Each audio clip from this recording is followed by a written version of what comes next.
সংযুক্ত আরব আমিরাতে ওয়ানডে ফরম্যাটে শুরু হয়েছে অনূর্ধ্ব-19 এশিয়া কাপের আসর।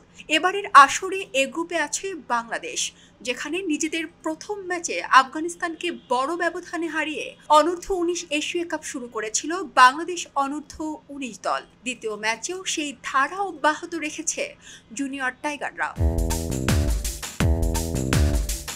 এবার নেপাল অনূর্ধ্ব-19 দলকে উইকেটে হারিয়েছে আজিজুল হাকিম তামিমের দল। টানা 2 ম্যাচ জিতে 1 ম্যাচ হাতে রেখে অনূর্ধ্ব-19 এশিয়া কাপের সেমিফাইনাল নিশ্চিত করল টাইগার যুবারা। আজ 1 ডিসেম্বর নেপালকে মাত্র 141 রানে গুড়িয়ে দেওয়ার পর 128 বল হাতে রেখেই 5 উইকেটে জয় তুলে নিয়েছে লাল সবুজরা। রান সংগ্রহে নেমে 65 বল মোকাবেলায় 5-4 ও 4 ছক্কায় 59 রানের দারুণ এক ইনিংস খেলেছেন ওপেনার জাওয়াদ আবরার।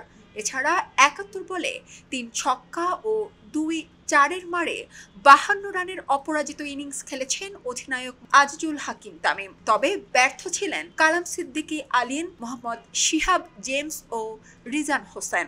এই 3 জনই রানের খাতা খুলতে ব্যর্থ হন। 8 রান খরচায় 2 উইকেট নিয়ে নেপালের পক্ষে সফল বোলার যুবরাজ খাত্রি। এদিকে আল ফাহাদ, ইমন ও রিজানদের বোলিং তোপে 45.4 ওভারে সবকটি উইকেট হারিয়ে 141 রানে গুড়িয়ে গিয়েছিল নেপাল। দলের পক্ষে 77 বল মোকাবিলায় সর্বোচ্চ 43 রান করেন ওপেনার আকাশ ত্রিপাঠী।